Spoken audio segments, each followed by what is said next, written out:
आप कब समझ पाते हैं कि समझ कब आती है?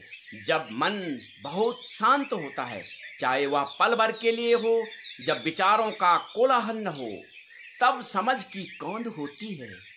जब आप यह प्रयोग करके देखें, तब आप पाएंगे कि जब मन एकदम निश्चल शांत हो, जब उसमें विचारों की विद्यमानता न हो, उनके शोर से मन बोझिल न हो, तब समझ की एक धमक होगी। किसी के बारे में समझ, चाहे वह आधुनिक चित्रकला के बारे में हो या किसी बालक के बारे में, अपनी पत्नी के बारे में, अपनी पड़ोसी के बारे में हो, या प्रत्येक वस्तु में विद्यमान सत्य के बारे में हो।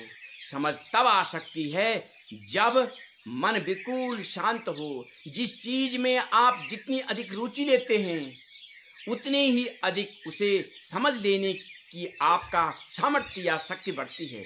मन उतना ही सरल, स्वच्छ और मुक्त हो जाता है।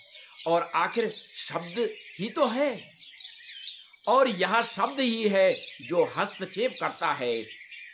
ज्ञान की तुलना विशेष या उत्कृष्ट ज्ञान से नहीं की जा सकती।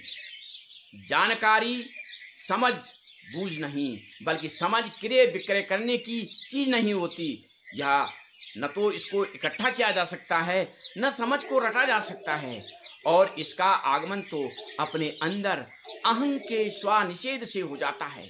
समझ की बुद्धिमत्ता किताबों, ग्रंथों या गूगल से नहीं ढूंढी जा सकती। ज्ञान प्राप्त कर लेने की अपेक्षा आपके पास एक मुक्त मन का होना बहुत महत्वपूर्ण होता है।